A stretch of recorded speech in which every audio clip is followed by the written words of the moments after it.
Malaman Bitulikuh merupakan pusaka lama milik Skalabrak kuno yang alhamdulillah bisa dilestarikan hingga pada malam hari ini 27 Ramadan 1444 Hijriah. Pada zaman dahulu, Ratu Skarmong selaku penguasa terakhir kerajaan Skalabrak kuno pada bulan Bara ke-14 Hali atau bulan Purnama ke-14 di bulan 11 menitahkan kepada seluruh penduduk negeri untuk melakukan badrang negeri Skalabrak. Karena pada malam hari itu akan dilakukan upacara persembahan kepada dewa yang disebut dengan upacara Ikhau. Sehingga pada malam bulan Purnama ke-14 seluruh negeri terang benderang. Dari atas disirami dengan cahaya bulan purnama dan dari bawah cahaya dari susunan-susunan batok kelapa yang ada di seluruh negeri. Malam itu dihiasi juga dengan tabuh-tabuhan, tari-tarian, rapal-rapal mantra yang dikirim kepada sang dewa. Malam yang indah menjadi mencekam karena pada malam hari itu akan dilakukan persembahan kepada dewa, yaitu akan mengorbankan gadis pilihan, gadis suci dan gadis tercantik di bumi Skalabrak.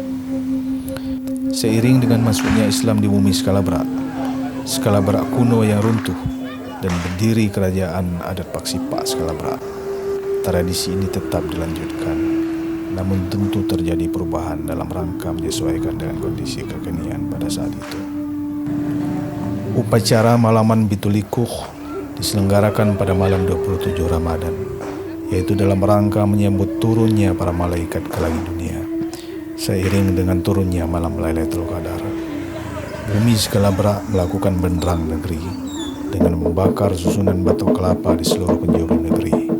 Pada malam 27 Ramadan ini, Paduka Yang Mulia para Sebatin atau Sultan di 4 kepaksian bersama masyarakat berkumpul bersama bermunajat kerebahan Allah Subhanahu wa taala bagi keselamatan dan kesejahteraan seluruh penduduk negeri, baik di dunia maupun di akhirat.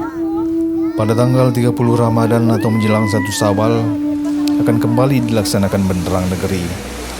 Namun suasananya menjadi hening karena pada malam itu adalah malam untuk mempersiapkan diri, malam puji-pujian kehadiran Allah Subhanahu wa taala atas telah diselesainya melaksanakan salah satu kewajiban, yaitu melaksanakan ibadah puasa.